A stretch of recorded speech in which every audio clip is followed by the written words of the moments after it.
दर्शक बंधु पुणी थरे नुआ वीडियो रे आपण मानकु स्वागत जणाउची। दर्शक बंधु पुणी थरे आजिर वीडियो रे आउ एक नुआ अपडेट टी नै कि आसीची। तो अपडेट टी होची राज्यर चाषी भाई और भौणी मानक पई गुरुत्वपूर्ण अपडेट टी आसी जाईची। खरीफ ऋतु धान बिक्री पाई कालीठू चाषी पंजीकरण आरंभ हो सारानी। आसंता 20 अगस्त पर्यंत जो चाषी भाई माने खरीफ ऋतु रे धान बिक्री करिया पई चाहुचंती से माने पंजीकरण करि पारिबे। तेणु एथरो राज्य सरकार तरफ चाषी भाई और भौणी मानक पई बहुत किछि नियम रे परिवर्तन करा जायछि। जेमिति कि पूर्वरु जो चाषी भाई माने रजिस्ट्रेशन करथिले सेमानकु रेनुअल करबाकू पडुथिला।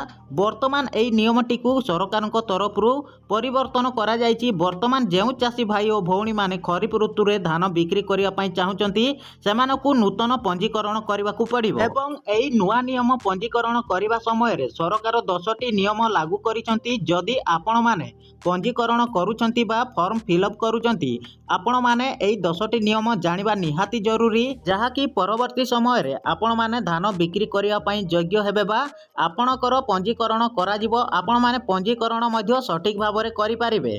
तबे आसंतु एई 10टी नियम कोन रहिछि पूरा डिटेल्स रे जानिबा। सेति पई वीडियोटी को शेष पर्यंत देखिबे, पूरा डिटेल्स रे जानि पारिबे। ता सहित चैनल रे जदि प्रथम थर विजिट करिसंती वीडियो को लाइक कर नेबे, चैनल को मध्ये सब्सक्राइब करिकि बेल आइकन नोटिफिकेशन को ऑल रे सिलेक्ट करिकि रखिबे। आगो को जहां भी नुआ नुआ लेटेस्ट अपडेट आसीबो सर्वप्रथमे आपण माने पाई पारिबे। तो सेति पई वीडियो को लाइक कर नियंतु, चैनल को मध्ये सब्सक्राइब करिकि बेल आइकन नोटिफिकेशन को ऑल रे सिलेक्ट करिकि रखंतु। तबे दर्शक बंधु आसंतु जानिबा एई 10टी नियम कोन कोन रहिछि। दर्शक बंधु एठी देखंतु एथरो रेनुअल करा जिवो नाही, संपूर्ण भाव रे नूतन पंजीकरण करा जिवो। फॉर्म दाखल समय रे आधार वैलिडिटेशन पई आखि स्कैन करा जिवो।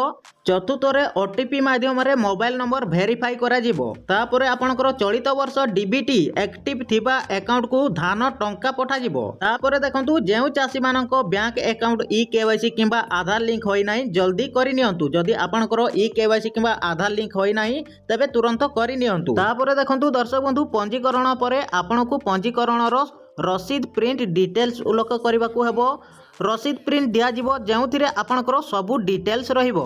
तापर देखंतु दर्शक बंधु ठक जाल माने जदि आपनकु न जणै आपनकर जमी को जथा संपर्क देई पंजीकरण करैचंती तुरंत अभियोग करंतु। तापर दर्शक बंधु भाग चाषी माने मालिकंक स्वीकृति पत्र मध्ये दाखल करबाकू हेबो, जहा कि आधार कार्ड जहा भी डॉक्यूमेंट्स रहिछि सेगुडा को मध्ये फिलअप करबाकू पड़िबो। 10 नंबर रे रहिछि आपनकर पंजीकरण समय रे निजर समस्त डिटेल्स भलो भाबरे पूरण करिवे। आपनकर जहा भी डॉक्यूमेंट्स रहिछि सेगुडा को भलो भाबरे आपण माने पंजीकरण समय रे भलो भाबरे पूरण करिवे। दर्शक बंधु आपण माने जानि पारिले जदि आपण माने पंजीकरण करिवा पई जाउचंती बा फॉर्म फिलअप करिया पई जाउचंती तबे एई 10टी नियम को ध्यान रे रखिबे। आशा करूची आजिरो ए वीडियोटी आपण मानक पई बहुत हेल्पफुल हेतबो। जदि वीडियोटी भलो लागि थाए वीडियो को लाइक कर नियंतु, चैनल को मध्ये सब्सक्राइब करिकि रखंतु, बेल आइकन नोटिफिकेशन को भी ऑल रे सिलेक्ट करिकि रखंतु। आगो को जहां भी नुआ नुआ लेटेस्ट अपडेट आसीबो सर्वप्रथमे आपण माने जानि पारिबे। तो सेति पई वीडियो को लाइक कर नियंतु, चैनल को मध्ये सब्सक्राइब करिकि बेल आइकन नोटिफिकेशन को ऑल रे सिलेक्ट करिकि रखंतु। जदि आपण माने चाहुचंती कि आपनकर फॉर्म फिलअप केमिति करिवे, जदि आपण माने चाहुचंती कमेंट बॉक्स रे कमेंट करिकि जणांतु। मु आपण मानकु नेक्स्ट वीडियो नै कि आसीबी जे आपण माने सटीक भाव रे केमिति आपण माने आपनकर पंजीकरण फॉर्म फिलअप करि पारिबे।